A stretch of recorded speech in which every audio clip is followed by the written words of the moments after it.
Hello and welcome to the MHG podcast. Listen, the world's a crap place. We all know that. There's so much going on. But me, Stu, I'm Bradley, by the way, we just want to bring you joy for an hour. So that's what we're going to do. Might be an hour, might not be an hour. There's been more succinct intros, but, you know, you all know me by now. Stu, how you doing? I'm not doing too bad, you know. In my life, it's going pretty well. It's, you know, there's always the stuff like you say that's going on in the background that you don't, or I don't bring to the foreground. I just kind of go, yeah, that's happening, but it's happening in the background. And I think there's a lot to be said for that. So you shouldn't be ignorant of stuff that's happening in the world, but it's perfectly okay to just go, I can't do anything about that, or I'm doing as much as I can, and the rest I'm going to just ignore, because otherwise you can just spiral. So, yes, I kind of focus on the positives. I look after my nearest and dearest. I make sure that, you know, we've got enough money and the bills can be paid and have fun. And apart from that, you know, yeah, you just got to get along the best that you can, really. No, I agree. Am I one of your nearest and dearest? You certainly are, yeah. I include you on that cool. list, yeah. Totally. Lend us 50 quid, Stu. As if it were be a loan. Give me 50 quid, Stu, is what you're asking, really, isn't it? No, I'm not your wife. You kind of are. You're my podcast wife. I'm your bitch. I think we take it in turns to be the bitch, don't we, really? We do indeed. Anyone listening, I'm not dying. I've got a really bad cough and I'm choking on coffee today. 3 times today I've choked on coffee. Don't know why. But I'm hoping I'm not getting allergic to coffee. That'd be a disaster for me. Oh, yeah. That'd be the end of things. You'd have to inject it. You'd be freebasing. Oh, I could inject. I could snort coffee. I could inject it into my veins. I could do all sorts. I'd take it as a suppository if I could. Yeah, I would do it. Yeah. Give it a go. Tell me what it's like, and then I might do it and all. I've got a fairly small jar of Nescafe out there. Give me 5 minutes. Awesome. Get the camera out. Yes. Excuse me. So what we're doing is we are changing things up a little bit, just the format just slightly. So we're still going to talk about games that we need to talk about, but a little bit later on we'll also talk about games we're just playing, because we don't just play stuff for the show. We actually are people who like to play video games for this thing called, what's the word I'm thinking of? Entertainment? Fun? Yeah. Fun? That it? I think that's the one. Something like that, anyway. Yeah. And we'll still do a bit of mental health chat at the end, or current affairs, as it'll be this week. Oh, dear. So, for now, what have you been playing for the show, Stu? Well, for the show, and also for myself, I've been playing, first off, because I've got 2 new ones this week. The first off, I've been playing Wonder Labyrinth, or, as the full title is, Record of Lodos War, Deed Lit in Wonder Labyrinth. And when it seems to be, yeah, people are referring to it with the full title, and the actual logo just says Wonder Labyrinth in big script, and I think it's supposed to be that. But it's just got a stupid title, and one of the daftest for a good long while. And that is not a criticism, because I enjoy it. But there you go. And the game itself is Castlevania Symphony of the Night. It's not even kind of really inspired by it. It literally is. It's hilarious how much it looks like it, and it even has like the left bumper does the thing where you jump backwards and it leaves a silhouette trail. It's an exact copy. So I thought, oh god, it's going to be an exact copy, and this is going to be, you know, this is going to be awful. It's going to be like using somebody's legacy to make your own game, and it does do that to a degree. So it's still a Metroidvania. The animation on the main character sprite, which is they are called Deedlit, hence the name. All of that is kind of very, very Symphony of the Night. But it only uses it as a template, really. It goes, right, this stuff is beautiful, we're copying it, and here's a bunch of new stuff. And what it has is, it has these sprites that you carry around with you that are like magical enablers. And you can, one of the ones I've got at the moment are fire and air. I don't know if you get any more. I'm only about an hour and a half in. And you use them for all sorts. So you use them for weaponry, you use them to replenish health. I won't go into the full mechanics of it, but you use them to get through certain doorways. It's really good. That's not entirely new by any stretch, but the way that it's implemented and how quickly you can switch between them, and that enables different bits of gameplay and traversal and all that caper, is really good. And all of the sprites are excellent. They're all new. They're not copied from, other than the animation on the main character. All the sprites are like new designs. They're fresh, and a lot of them look, a lot more kind of up to date and modern than Symphony of the Night. Metroidvania, well constructed so far. Really, really impressed. You've been pretty much glued to it for a little while. Very good. Does it feel as retro as its inspiration, or does it have enough modern tweaks to make it feel fresh at the same time? Probably the latter. It's funny because Symphony of the Night, as you know, is so influential that a lot of the Metroidvanias that you pick up now they don't really advance it very much. So you still have, you can't just save anywhere. You have save rooms, you have teleports to enable fast travel. All of that sort of stuff isn't kind of removed and then replaced with something a lot more modern. And I think that developers kind of see it as having reached its peak, its zenith in Symphony of the Night, and carry on with it. Yeah. But it does have quality of life stuff that you'd expect. So you can, change all the buttons around to whatever you want. The loading times are really quick. Just kind of regular background stuff. But I would say, it's one of those things that if you're not into that template, you won't enjoy it. And you saw how Metroid Dread was popular with a lot of people, but then a lot of people just bounced off it as well. So it's going to be in the same vein. If you don't like that kind of thing, it's not going to convert you. If you like it, it's two thumbs up sort of thing. And what's it on? I take it it's a Steam based. Yeah. I've not played on anything except the Steam Deck since I got it. Just absolutely captivating. I always check on ProtonDB if it's deck ready, deck compatible, and preferably platinum rated. And this one is platinum rated. Works flawlessly. Absolutely lovely. Right, just the one more to sell it to me. Cost? I got it. It was a funny one. I saw it on a key site for around £12, and it was Steam itself. But when I went into Steam to buy it, it said because I owned one of their previous games, maybe their only previous game, I got another discount, and it was like £11. Oh, cool. So it's around £11 or £12 at the moment, basically. I'm liking the ones that put out a bunch of games and always do the sales on Switch. Cubic Games, I think it is. Oh, right, yeah. And they go, if you've owned one of our previous games, then you get all our games for X amount. I love those sort of sales that reward loyalty to the developer. Me too.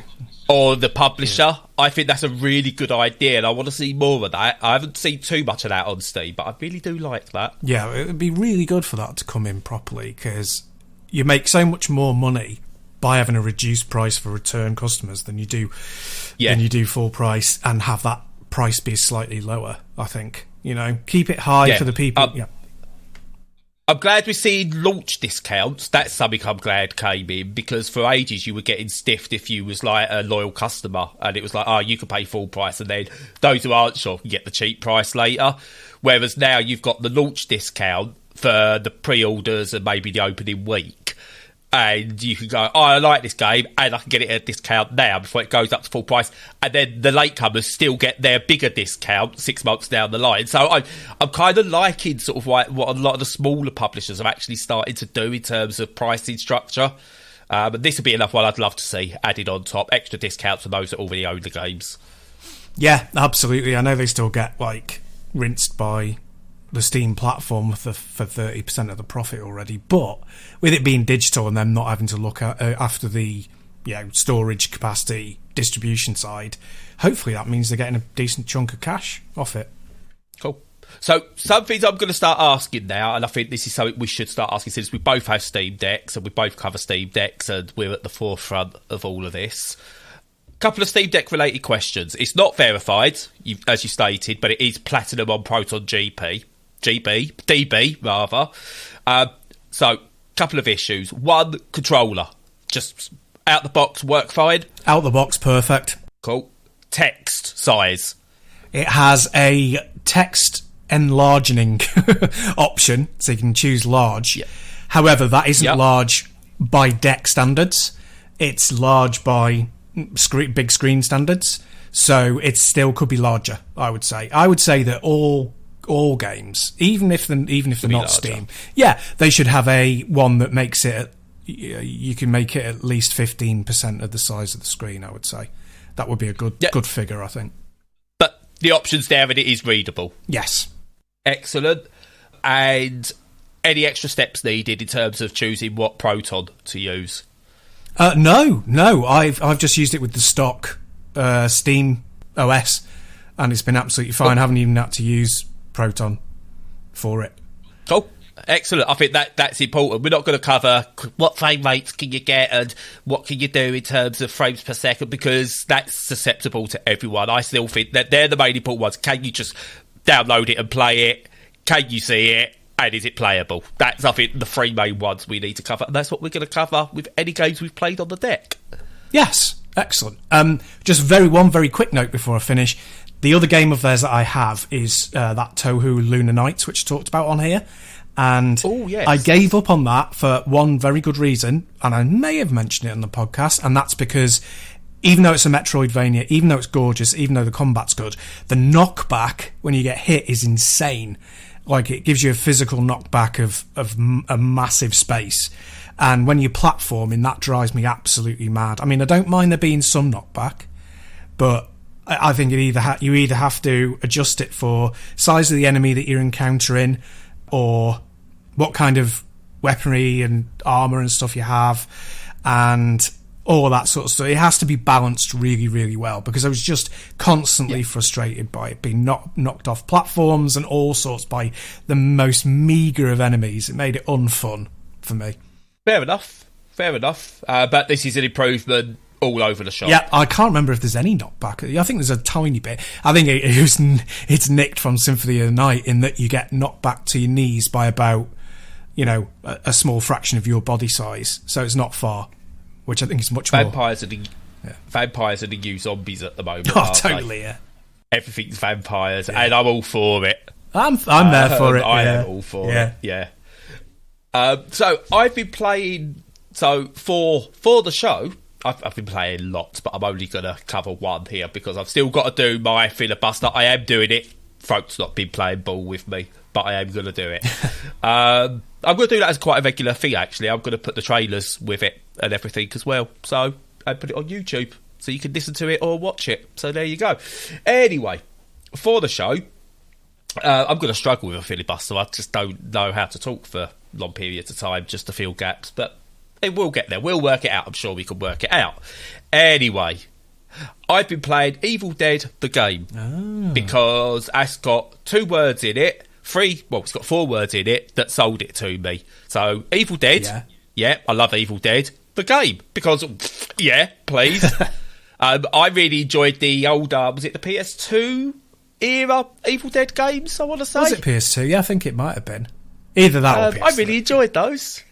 Because they felt cheap in a way, which worked because, come on, The Evil Dead isn't a highbrow series by any stretch of the imagination, so it worked. I know some people looked at it with a critical eye and went, it's got this wrong with it. And I was like, it's fun. Anyway, Evil Dead, the game, is basically riffing on the likes of Dead by Daylight and the other ones of that ilk that I can't remember because Dead by Daylight's the only one that really stands out. Right, fair enough. So it's this 4v1 co-op PvP thing that you got going on. You can either play as Ash, or other characters within the world of the Evil Dead, or you can play as the various Deadites and other monsters. The goal is one of you is hunted, the other one's got to try and escape and take it down. And I've played these before. I tried Dead by Daylight, and I like the concept, but never really got on with it. Because I don't have friends who play video games when I can play video games, or just I can't dedicate enough time to make it worthwhile. So I went into this with the attitude of, right, I'm going to play it as just a rando, that I'm going to join other randos and see how well it plays. Because Dead by Daylight, if you're not talking, not organising, oh boy, does it not play well. This, however, it's got a bit of a chaotic feel to it in such a way that it works. The chaos of not being in an organised group still works.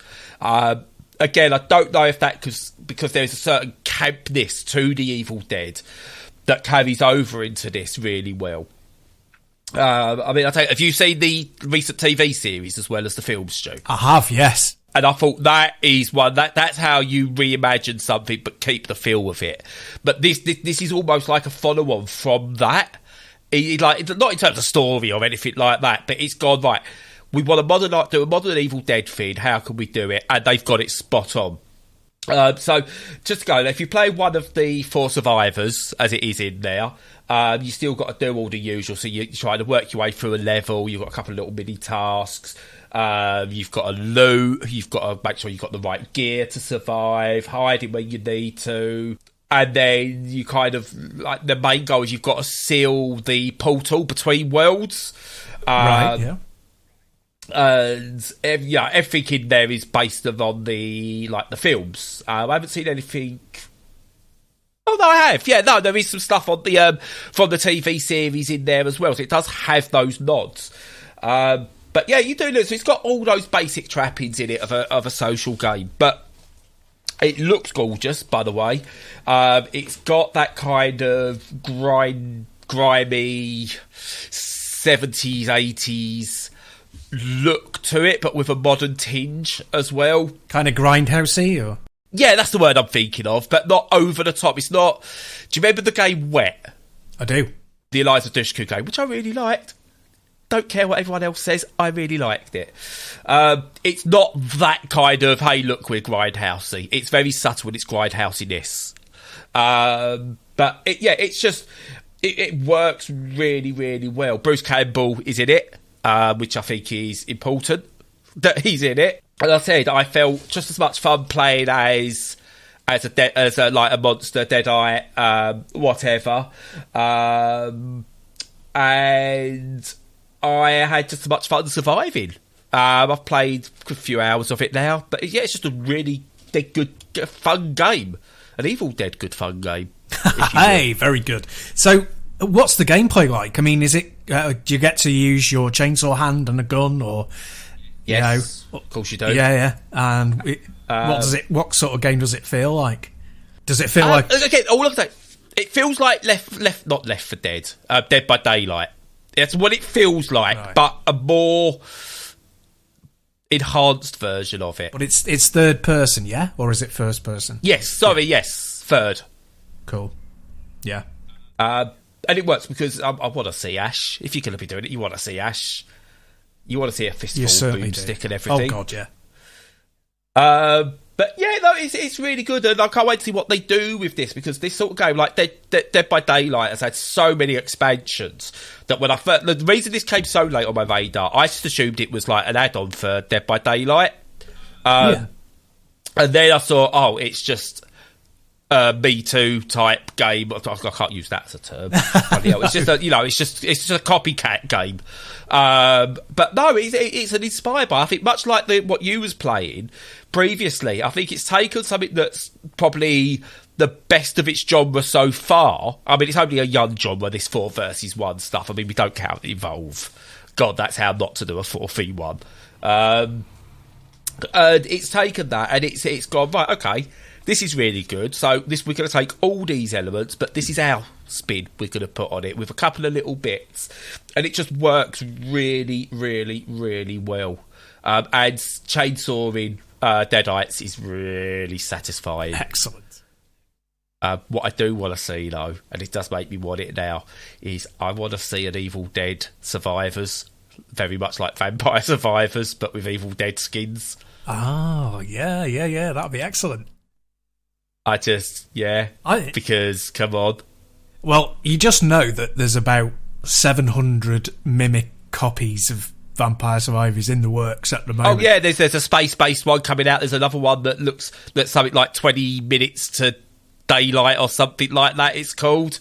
Nice. Which is, yeah. So, yeah, they're all coming.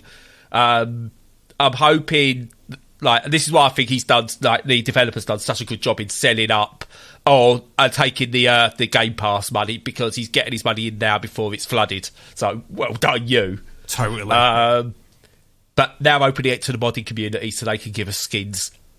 That's a good idea. Yeah,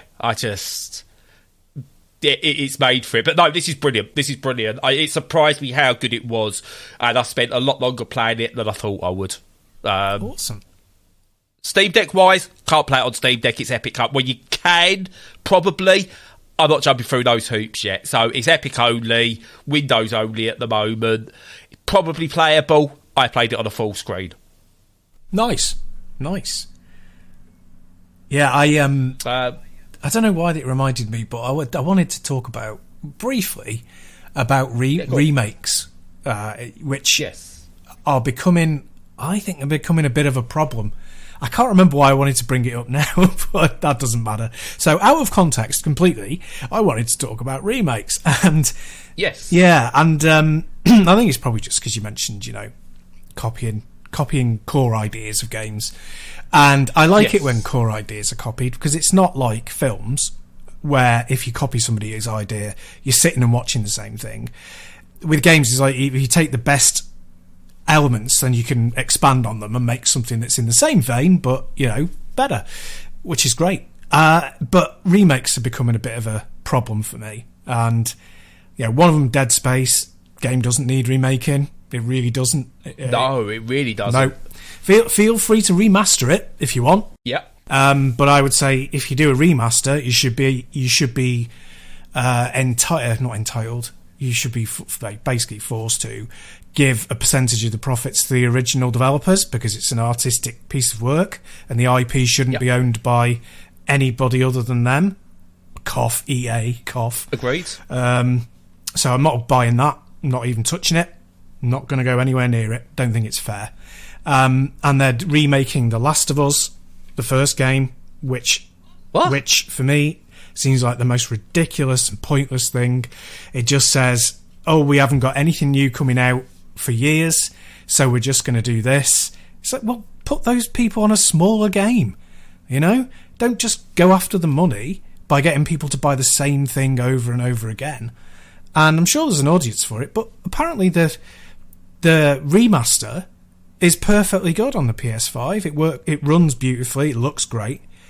So I assumed you meant a remaster. No. Then I just realised, how can you remake The Last of Us? I know. It's 1 generation old. Well, it's 2 generations old, but it had a remaster in the previous But it's not gen. even the current version you could play right now, legally play and still buy, is still, a bit of like what you might feel is still brilliant. It doesn't need a remake. Yeah.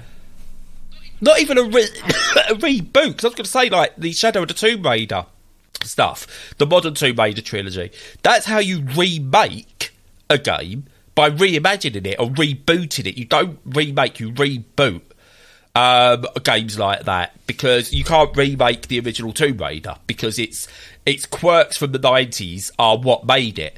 Same with, I think, sort of, to a degree, Resident Evil. The new games or the remakes of that are, for me, reboots. They're not remakes, because they're so far removed that they're not the same game anymore. Yes.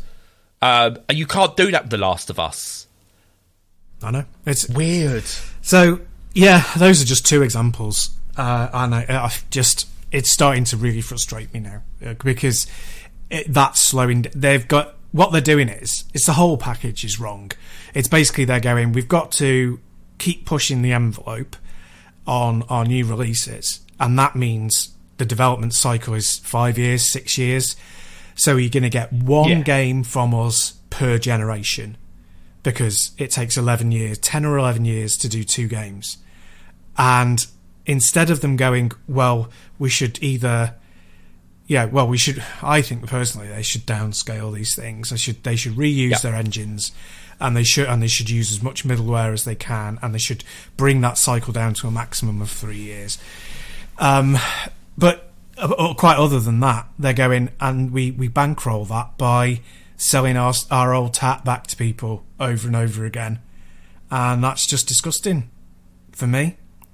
So I basically just don't think remakes are a good business model for anyone except hyper-capitalists, really. No.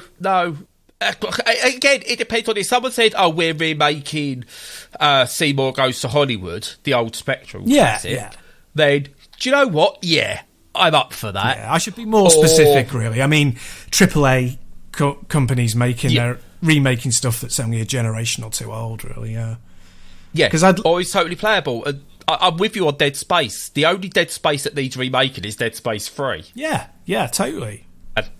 And that just needs to be retconned. Yeah. Doesn't even need a remake. It's just retcon the bloody thing. Oh, here's an idea. Do a Halloween with it. Yeah. Well, here's an idea. What about a sequel? Why not put a new team on that and get them doing that? Yeah. When you built this engine, why not just, do a new Dead Space instead of trampling over the... Oh, never mind. No, Dead Space 3. Let's pretend the other one never happened. Yeah, fair play. Anyway, I've gone on enough about that. I'll stop now. Yeah, well, why are you going off on tangents? We don't do that here. I know. We're normally so rigid. I know. Oh, hello. I see. Not that sort of podcast, my friend. It's not that sort of podcast. Bringing the bitch thing back. Yeah, totally. But that's what we've been playing for the show. I've got another one. Oh, you've got another one. I did not realise that. I have, yeah. This is the joy of the Steam Deck, enabling, cheap and or free gaming. And I was on the very cheap side, but excellent side, in playing Citizen Sleeper on Game Pass on my Steam Deck, unsurprisingly. And via the cloud? Yeah. And it's so far really, really good. So I think people have had a struggle describing it, but basically it's a tabletop game played on a computer, basically. And what it does is it gives you a really deep, rich sci-fi lore background. Very much feels like dystopian, future noir, cyberpunky type thing. So it's like, Neuromancer or anything like that, Blade Runner. And that's the feel of it. Very intelligent, very grown up, deals with emotions, uses different pronouns for people, so it's very kind of, alive to that kind of perception. Yep. And it has very good interactions, very melancholy. And so you basically kind of assign dice to tasks, and then depending on that dice roll, shows how well or how poorly you do, and how well or how poorly you do affects whether you need to, work for cheap, and get some cash so that you can survive, or whether you're flush with cash so you can move into a different area of the hub that you're exploring. Very, very much like a tabletop game. So one where you have a little set of counters and you do your dice check, and if you're doing well you gain chits for certain actions, and then you can spend those chits later. It's exactly like that. So if you like that model of gameplay... Sorry, can you give 2 chits? 2 chits. No chits were given. You certainly can. And so if you like that kind of thing, which I think a lot of people do, but you also want a really deep story like an RPG, because it very much is written like a very grown-up, very clever, very interactive RPG, then, and you're guided along in a story, then if you like that 2 things combined, so I'm talking really tight tabletop game, gaming fans, really, it's the game for you. And so far I've been totally hooked. Excellent. So, questions? Yes.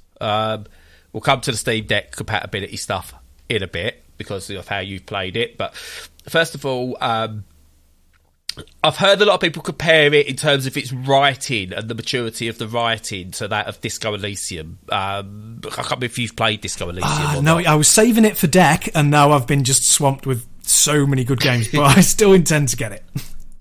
So you don't know whether it's hit that level of excellent writing in terms of like that being the pinnacle so far. I can't say no, but I'm a big reader and I studied English at uni, and it gets my treble thumbs up. Cool. So did you go to Eton as well then? Because they all have extra limbs, extra toes. Yeah, webbed feet. Yeah. Excellent. No, that's good. We should do that. A treble thumbs up for a game. Yeah, there you go. We could do an Alex Brooker thumbs up for bad games. No, let's not do that. No, cut that. No, keep it in. I like Alex Brooker. He's good, and he makes disabled. I'm disabled. I'm allowed. I'm disabled. Am I? I don't know. How does that work? Ignore me. Right. Anyway, let's carry on. Oh dear. Just put the shovel down, Brad. There you go. See, Ricky, it's not hard. You just stop. We'll come to that. Yeah. So the other thing, right? I didn't realise until just this week that it's by the developers in Other Waters, which is amazing. Which is a game that has very little writing but tells such an amazing story. So that sold me on it already. But it sounds completely different to In Other Waters. Yeah. So I'm looking forward to it. So have you played In Other Waters? Sadly not, I know. But, I mean, you reviewed it for the site and we talked about it on here, so I do know of it. Yeah. You should play that if you're liking Citizen Sleeper. I mean, they might be completely different games. Well, they are completely different games. One's a tabletop game and one's one where you're exploring alien worlds using just basically cartography tools. Completely different games in every way, shape or form. But one would suggest if you like one of their experimental games, so to speak, then it's worth checking out the other. Don't know if In Other Waters is Steam Deck compatible. I might check that out. So, Steam Deck questions. Yes. You played it via cloud. Yes. Is it obviously it's slow? Is it slow paced enough that it does not matter? It does not matter. I've not had... Yeah, I had some issues with Guardians of the Galaxy to the point where I stopped because that had so much input lag, it was ridiculous. And it's not my connection because my connection's pretty decent. Citizen Sleeper, I mean, just like all those games, it does lag out occasionally, but I'd say like once every 10 minutes there's like a quick blip. But it's not lost. It's just, you just carry on, which is good because when I first started playing the cloud game and it would sometimes crash completely. It is still in beta. But we forget that, don't we? We sometimes? We do, yeah. But no problem with that. Okay, so text size. Text size, not great. Very, very, very, very small. Now, I've not really explored accessibility options. I will do whenever you're talking about your next game. I'll do it right when you're talking. I haven't explored them, but the default stuff is really, really tiny on the deck. Future Stu just jumping in here. I didn't ever answer this question later, so I'll do it now. You have very little control over the text size. There's regular and large, I believe, and the large isn't very large at all, and all the regular text that is used in the game is also very small, so it's not really appropriate for anyone with eyesight issues. Which is strange because if you've got it on Xbox, is it on console as well? Well, it must be if it's cloud, because it must be if it's on cloud because they don't have any PC only games that are on cloud, which is interesting. Of course, it is on Xbox, Which is weird because you'd think that's when they would increase the text size because people would be sitting away from it. So you'd hope there's something increasing the UI size, but I'll let you flick through your notes shortly. And I think you've answered the other two. If you've got Game Pass working, you can easily get it running on the deck then, and it's playable. Yep. The only other one I've Excellent. played apart from Guardians was Tunic, and that is a good comparison between the two because it's midway between being very fast and quite slow kind of thing. It's like, because the screen doesn't change as you move within the screen rather than the screen moving all the time. And that's okay. It still eats a lot of your inputs though. And I don't know, I think with the deck having a good antenna, so it's good on Wi-Fi, with the way that Game Pass is streaming, I'd say it's not a solution for me for most games, and I wouldn't recommend people kind of use it as a solution still. That's not to criticise. I think it's an option. It's an option. It's best as an option, not a solution. Yeah. Well said, yes. What a really good turn of phrase. Yeah. I know. That should be their tagline. Game Pass is an option, not a solution. Awesome. Yeah. Phil Spencer can have it on a T-shirt at the next E3 digital event. Yeah, he should have that. I am an option, not a solution. Well, no, Phil Spencer, he is the solution. Well, I guess that sounds like the name of a wrestler. Here comes Phil Spencer, the solution. Get that. Anyway, get that registered as a trademark straight away. Yeah.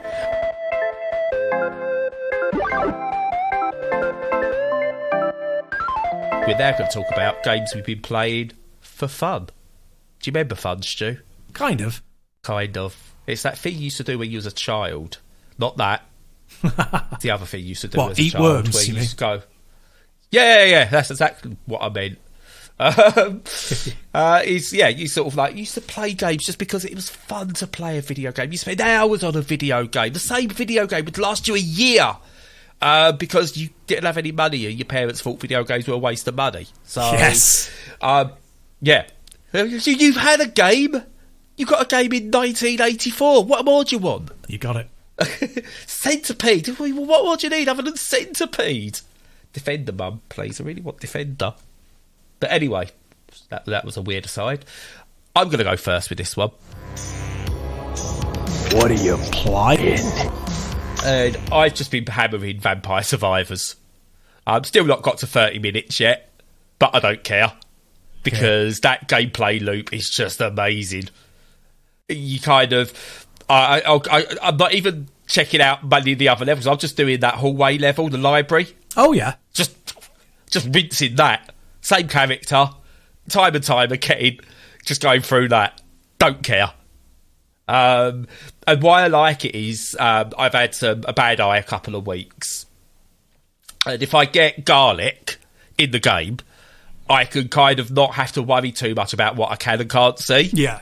Because it deflects enough that I could go, if I miss one of the enemies somewhere, one of the Horde, and it gets me, it's not going to get me because my garlic's going to do a job as well. Yeah. So even though garlic isn't considered a good end game option, it's brilliant for someone like me from an accessibility point of view, even though it's not an accessibility item. Yeah. It works really, really well. But yeah, I just can't help myself. It's like, what should I play? I've installed some more bits, and no, Vampire Survivors, please. Yeah, I do. That game is. I do the exact same thing every day. Play it every day, and I don't know. I think my highest time is about 14 minutes, and I'm saving up for dual weapon as a buff because I often have to. It depends on how you want to do your build out, I suppose. But I always use the whip. I think it's the only base weapon I can get anywhere with, so I would use the whip. And I always have to go for dual, obviously, because hitting both the sides. Extra projectile. Yeah, extra projectile one. Yeah. So I'm saving up for, I think it's 10 grand, and I've got like 6.5. So it's 5. Unless it's gone up, it's 5. 5 grand. Yeah, I'm positive that's what I paid. I'm going to check my notes. But yeah, no, I've got the character again. Names don't, me with names of things, Stu. I'm not very good, but the one who you've got a character who starts with the double projectile, and then I've got the double projectile buff, and he throws knives at the start. So instead of throwing one knife at the start, he throws 4. Ah, very good. And then he throws 4. And then what you do is you then get the first decent weapon that you get that you unlock, which is die on instantly, and then that's doubled up instantly. So, like, if you get garlic, instead of having that first level of thingy of protection, I think it's like the third level of protection that a level 3 version of garlic would get you. Right. But also, if you get if you went for the cross, instead of throwing out 1, it almost like it throws out 2, but with extra buffs, because that's what you've got set up on and stuff like that. So you become insanely powerful really, really early. Now, what it does mean is that you're not getting the extra benefits as you go, as such, all the time, but you're so hyper leveled that you can level up easier. So my tactics been is to use the double weapons, the double projectiles, just basically walk to the left, collecting what I can as I go.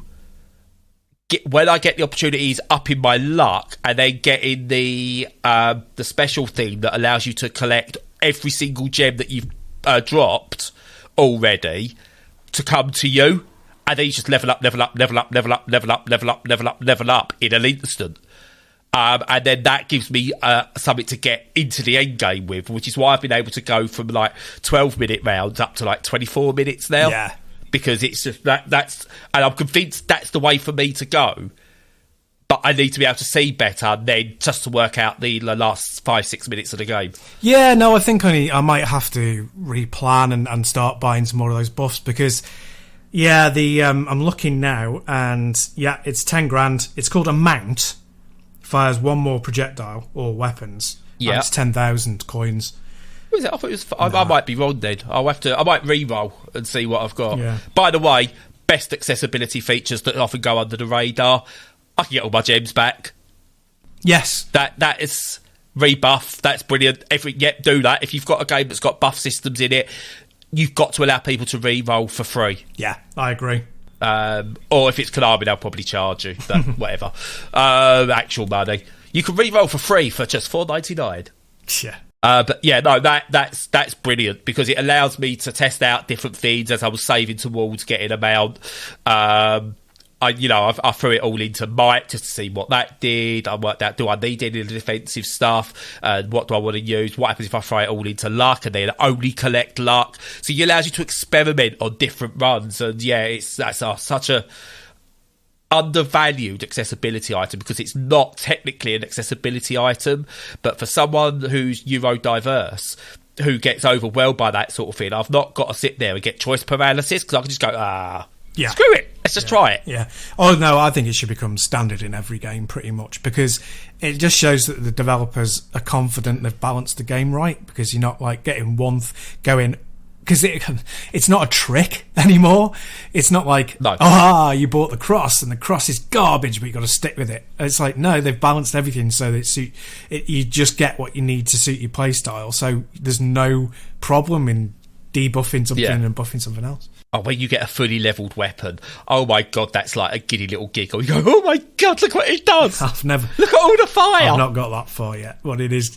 Oh, you've got to just right. So on a run, if you're going to play it today, this evening or something, basically fill up luck if you can, because that's really helpful. And get a single weapon. I suggest the cross if you can, and just level that up. Ignore everything else. If cross is in there to level it up. Awesome. Yeah, I think what I might do is that, because I got a lot of money, I might just spend it on a load of buffs instead of saving it up for the double. Well, because again, you could re-roll. Just stick it on might, luck, and cooldown. I think is a good one to use. Okay. For me. Throw it all into that, and then any other random ones you want to do, if you've still got any left over, all into that. Pick a weapon that comes at the start of your run, and use that, and just level it up as far as you can. Sweet, I will.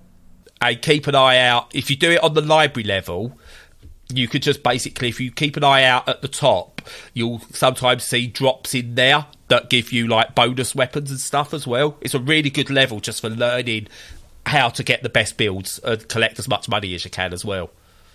Awesome. Yeah, no, I'll give it a go. So What are you playing?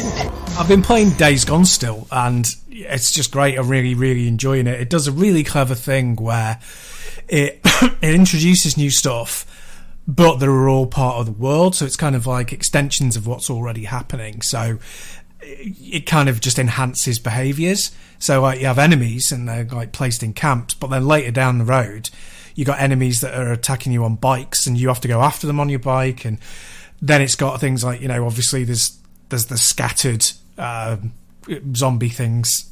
Oh, I always remember the name now. I can't remember what it's called. Freakers. That's it. Yes. You got scattered freakers that you have to stealth around. And then later on it introduces hordes of them and you have to work out different tactics for that. So it doesn't do anything that breaks what it already does, but it keeps layering stuff on and you putting things together more and more. And then you're determining again, like your balance and your loadout and how you approach the game, which is not complex. It's really, really, really simple. And yeah, just really good. It's kind of a midway between, it's not one of those just billions of icons on the map. It's got stuff you can collect, but it's just kind of there, and you can ignore it if you want. And it's got the main objectives, and the main objectives always have something that will move your stats onward. So you can buff yourself by going off into the wilderness and doing other stuff, but the main thing that you need to complete the game is always at the major storyline beats. So really, really well balanced. I think it's an underrated title. I think it didn't get the appreciation it deserved, possibly because it takes quite a while for people to get into sometimes. But yeah, no, I've put 18 hours on it and I'm really loving it. I agree. I've kind of started it a couple of times over and got a bit further each time I've restarted it. And that's because I've tried it twice on PlayStation 4 and once on PC. But every time I've got going into it, there's been another game that's distracted me. What I've played of it, I really do like. I also like that the characters aren't actually all that likeable. It's actually really good to play a protagonist that's a bit of a dick, but he's not like, look at this guy, he's evil. He's just a bit of a dick. And he's got flaws, which I like. Yes, and what's great is it layers the character more and more the more you go in, which is probably another reason why it didn't do as well as they hoped, because they put all this great stuff in, but it rewards patience and time. And I think when games are that big, that can be a big ask of people, but it's kind of essential to making it a good game. So catch-22 really. They oversold it when they first revealed it. They went all in big on that hold system, which never really happens early either. Yeah. It's quite a slow build. Whereas if you're going to sell your game on, oh my god, look at all these like enemies rushing towards you, like it's some kind of like zombie based like Dynasty Warriors, then I want to see that quite quickly. Yes, yeah, and it doesn't. And then it's actually a much more nuanced game than that. They marketed it wrong. I mean, they done the equivalent of what EA did with Titanfall, which was stick it out at the wrong time and market it incorrectly. Definitely. But yeah, no, from what I've played, I really like it. Everyone I know who's played it, generally on the whole, has gone, yeah, brilliant game, really like it. So, I you know what? When I've got a bit more room on my memory card and they've replaced my broken 1 terabyte card, which came broken, and it's real, don't worry, it's a real card, I will get that installed, because then I can afford to actually, like, space afford to put a couple of bigger games on my Steam Deck. Yeah, totally. But yeah, good. Right, moving on, because we're running out of actual recording time. I'm going to talk a little bit current affairs, unfortunately. We're not going to cover the most depressing of it at the moment because it's still too fresh and it's all still too new. Horrible what's happening over the water at the moment in the States, in Texas. It's just horrible, as it is every single time it happens elsewhere. But it's getting the media coverage, so it's in everyone's fault at the moment. But what I do want to talk about is transphobia. Nice light finish to the episode, Stu. Don't you agree? Oh, absolutely. Yeah, you gotta love a bit of transphobia, because apparently that's what sells tickets these days. That's what gets you the subscription numbers these days, is a bit of like transphobia. Because I was willing to give Netflix the benefit of the doubt with Dave Chappelle that they just completely misjudged what the reaction would be or what it was. Willing to give them the benefit of the doubt with a tinge of cynicism at the same time. But then they went full on, doubled down, got behind Ricky Gervais's latest special, Supernature, whatever it's called. What a vile human being Ricky Gervais is, who is basically doing the modern equivalent of 70s comedy, where it was okay to attack black people, and 80s where it was okay to attack the gay people, and going on HIV and misconstrue that, which he also does, by the way, from what I've heard, because I've not watched the entire thing, because I'm not giving him the number clicks, because that's what they get paid in these days. A horrible, vile man, really, really is. Have you seen any of this yet, Stu, or...? No, and I don't particularly want to. I've read the transcript of what he says, and I think there are sort of various interpretations of what he's trying to say and where he's coming from, and how much his belief and how much is just a comedy persona or an act. But the thing is, you can't divorce the art from the artist in this sort of situation. No. And ultimately, it doesn't really matter. So I think people are getting hung up on, you could use that platform as a comedian to just be political. So like Lenny Bruce or, Bill Hicks. And, people also find it funny.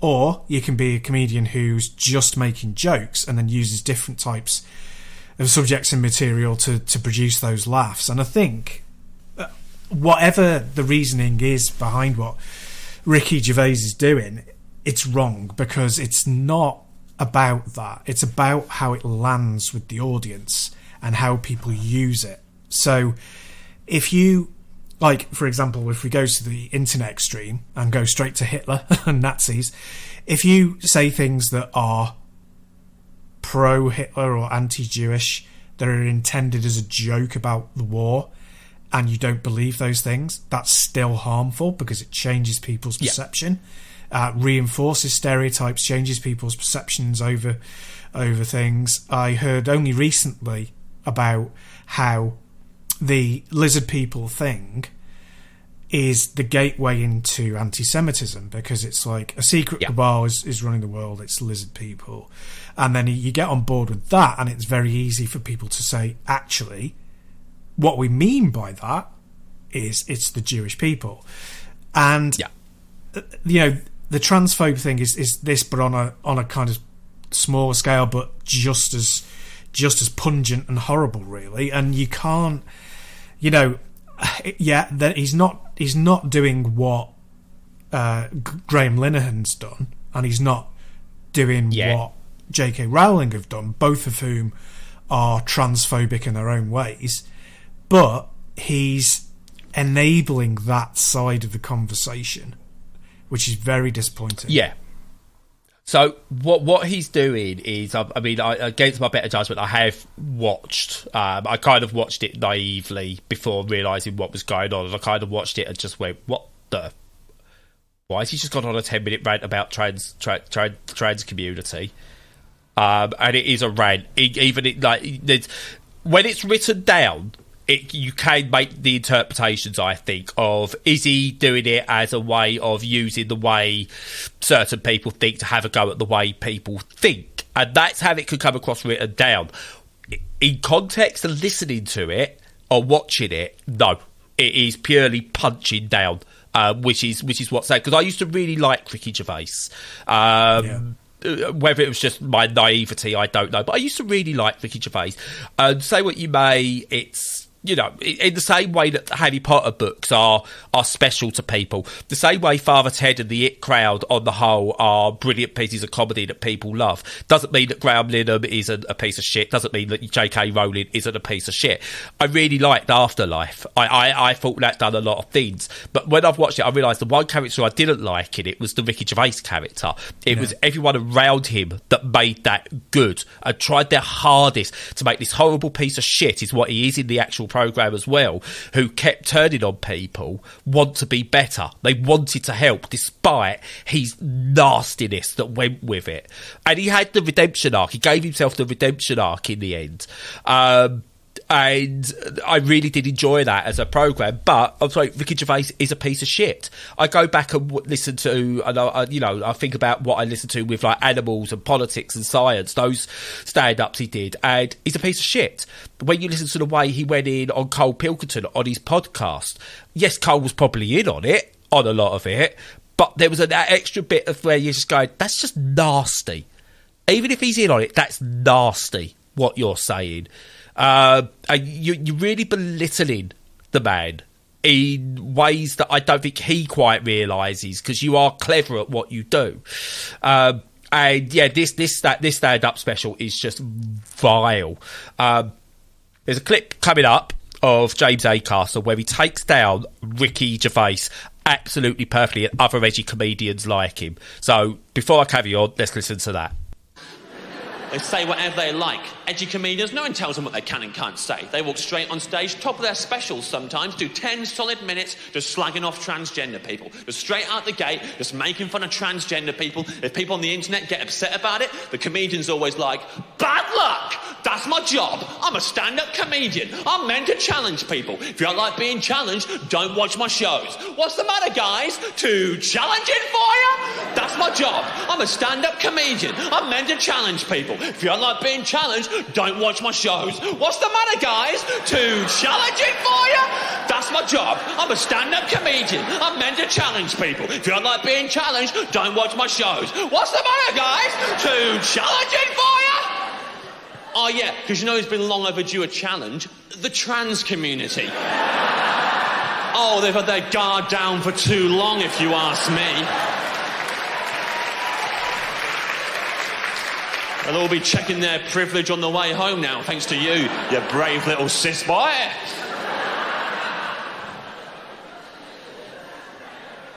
I used to name one of the comedians that was about in that routine, but it always got really awkward in the room. So apparently, it's 2019, most people still more than happy to laugh at transgender people, not as comfortable laughing at Ricky Gervais yet, I've discovered. That's the line. For me, that is the perfect way of describing Ricky Gervais and other comedians like him. I think your Jimmy Carrs, even now your Jim Jeffries and people like that, they're trying to do shock for shock value's sake only. They're trying to be edgy for edgy's sake just to get a certain audience. Ricky Gervais feels to me like he thinks he's George Carlin without realising how pro everyone George Carlin was. George Carlin is a hippie in terms of how he feels about people. He wants everyone to be their best selves. He wants everyone to be able to do what they want to do and enjoy themselves and be who they want to be. And he states that in his comedy, and he goes in on the establishment and uses those same rants that Ricky Gervais does at the right people. Whereas Ricky Gervais has seen that and gone, oh, I could do that about anyone. And it's wrong. It's wrong. It's wrong. And he'll complain about cancel culture in the next couple of weeks. I guarantee it. You're not getting cancelled. You're Ricky Gervais. You're a cis white man. Yeah. You're not getting cancelled. Screw you, you utter dick. Right? But also, sorry, I know this is a bit of a rant, but also, I've lost my chain of thought. Fair enough. No, just to pick up on a couple of your points anyway. All great points. I saw a YouTube video a while ago about it was a comedian also saying about bullying, and he was saying you can have bullying in comedy. Comedians would have you think that you can't, because if you're laughing, then and even if the people who have the thing that is being called out or criticised or mocked, even if you have it and you laugh, it's still bullying. So it's like, bullying exists, it can be funny, but it's still bullying. Secondly, I was going to say... Oh, what? Sorry, go on. I was going to say, you're putting it. I've laughed at my bullies when they've said stuff to me, and you've only got to look. As much as we don't condone what Will Smith did or anything, people will often go, "Oh, look, Will Smith and Jada were laughing at Chris Rock." Of course they were, but then something clicked and went, "No, this is not right." Now, Will Smith should never have got up and punched him, and I don't think Chris Rock was going overboard, but maybe he shouldn't have gone there. He'll learn his lesson, but. Yeah, people will laugh along, but still feel hurt by it. Absolutely, yeah. It's still bullying, definitely. It's using your position of privilege to mock somebody else. Yeah, and secondly, the other thing I was going to say is, when people go on, if you're the woke brigade, why is it okay for you to take the mickey out of X, Y, and Z? Well, the thing is, what comedians on the left are doing are taking the piss out of, or vilifying the actions of people, not the people themselves. So when you're going on about, if you had decided to lampoon Boris Johnson's party going, or the fact he's got 600 children, that he doesn't bother looking after, you're not taking the mickey out of him. Well, you are, but you're not vilifying him for something that he is. You're vilifying him for something that he does. Yeah. And that's all it is, and the arguing against that, this woke thing and cancel culture and all that crap, is just a smokescreen, because what they're doing is they're criticising people for literally who they are. Yeah, and I mean, you can make trans jokes. No trans person is saying you can't make trans jokes. It's how you make the trans joke. And one I saw, which included trans representation and rape joke in one, right? And I don't think it's even that harsh. Was obviously we hit the time where the parliamentary were about to have a debate on trans recognition and non-binary recognition. Just before that, a Conservative MP was being investigated for rape. I just saw on Twitter someone put, well, there you go. Statistically, you're more likely to get raped by a Conservative than you are a trans person. That is how to do a joke like that, because it punches up at the whole establishment, and also it makes a mockery of what people think about why people want to go through this horrible process to become the person they feel they should be. Which, though, again, I will reiterate this, no rapist is going to go, look, do you know what, I'm not going to rape until I can convince people I'm a woman. No one's doing that. And I think Nish Kumar put it in a special he did. We turn around and go, no person who thinks, I'm going to go rape today, he's going to be put off by a sign on the door. Yep. Yeah.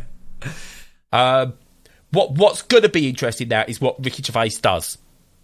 Does he come out and go, I pushed it too far, I'm sorry? Or does he go full in and roll in and double down? That's going to be interesting, because he's not going to be able to avoid it. Now, based on, I've seen quite a few reports, people where he's tried reporting people who claimed he wasn't funny before on Twitter, and going after them. Again, maybe not, I don't know, but I've seen there's quite a few people who go, Ricky Gervais doesn't like being called unfunny.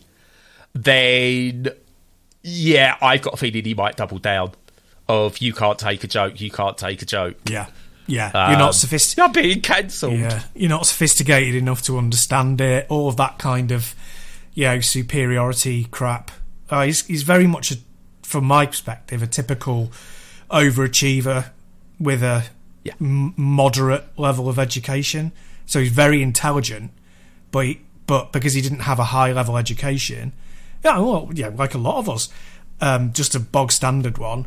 He has a chip on his shoulder about his IQ, and likes to feel intellectually superior to people, and weaponise that. Yeah.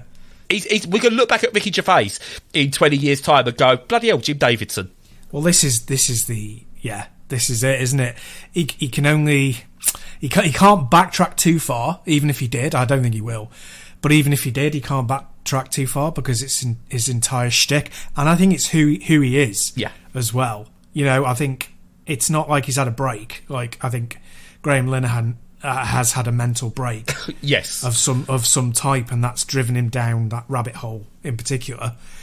It's not like that. This is who he's always been, and I think that it's a good salutary lesson for how no one is a villain, no one's a complete villain. That's too black and white. Everyone has good aspects. There's tons of stuff Ricky Gervais has done that he laughs at, that is good to laugh at, and that is clever to laugh at, and benefits people. But at the same time, he's got big blank spots that cause a lot of trouble at the same time, and it just shows there's nuance. But the thing is, when it's an act, when it's a profession, you have an obligation to moderate that, and if you don't, then the people who platform you do. Yeah. And I'm very, very, very close. I'm holding my thumb and forefinger about 2 mil apart, that close to cancelling Netflix. And I'm pretty much. Oh, I have. Yeah, I'm pretty much there. And I told them why as well. And the feed I chose something, and also stop promoting transphobia. Platforming transphobes, yeah. When I was, say, in my early teens, the idea of a man becoming a woman was only represented by the likes of a Lily Savage. Well, that's not even someone who's transgender. That's a drag act. But that was the representation you saw of it. So that was like, oh, it's a bloke in a wig. That was so the jokes were okay. But as I got older, I learned more about it. I just went, this is not okay. And actually discovered a lot more about myself in that as well, that there is a place for me by not having to. I mean, it took me until I was nearly 40 to realise that, oh, actually, I'm part of this community because I'm not gendered in any way, shape or form in terms of my personality. Great. So I found something. But I remember, the old jokes, about Ethiopian families and stuff like that done the rounds in the 80s and early 90s. They're vile, but they was okay back then. You even had jokes that mixed them. I wouldn't use those now. I wouldn't repeat them. For entertainment, don't get me wrong. If someone said, "Oh, what was the joke back then?" There was like, okay, I would repeat it, but in a context of this is what it used to. This was a joke that used to be acceptable, but it isn't now. But I wouldn't do it for entertainment. Whereas some of these people are still going, "This is still how I'm going to entertain." And the sad thing is, there's a massive audience for that still. That is the sad thing. Well, yeah, absolutely, because people take a lot of cues of what's right and wrong and what's acceptable from media, and again, you can't stop people believing something. You can't even stop people saying it out loud and taking it on the road. But all you can do is deplatform them, and if Netflix are not going to deplatform them, and in fact they're going to promote them, so you've got your Dave Chappelle stuff, which I believe is still on there, unedited. Yep. Still there, and whilst it's still on, they've put this on there. That's 2 large repositories of transphobic content at once. And promoted, highly promoted. Then that's on them, and they should take the punishment. And then because that's the only way they'll change, because the bottom line is the only thing that counts. So it's fairly easy for me to not, watch Ricky Gervais, but it's much harder to cancel an entire subscription. But yeah, I'm going to do it, because that's the only way they learn. And you can pirate it. Well, exactly. I can pirate anything I want from there. I'm going to say now, it's okay to pirate Netflix. I agree. I think once you toe that line of this is who we're going to be, it becomes okay to pirate stuff. It's the same as if you want to play an Ubisoft game, pirate it. Because screw Ubisoft, screw Ricky Gervais, screw Netflix, screw the right-wing agenda, all of it. I'll shut up now. Yeah, but I like all of that because, it's good because we need to have those alternative points of view. And things are getting to the point where I can't go off into a big rant because it's so close. It's always so close to the surface, such a big rant. But we're only going to ever get any real change in all of this by, voting with our wallets, being on the ball about it, spotting these things, calling them out, shouting about them, stopping giving them our money, and it shouldn't be on us. We shouldn't have to take that responsibility. We shouldn't have to have constant worry and kvetch about ordering from Amazon, but yet we do, and that's the situation that we're in. So just keep your eyes open and vote with your heart. But I will stop. The learning hour is over. The standing on a soapbox ranting at you is over at last. So hopefully you enjoyed the content. If you did, like and subscribe on all the socials. Join our Discord if you feel like it. And apart from that, have a great week, stay safe and stay sane.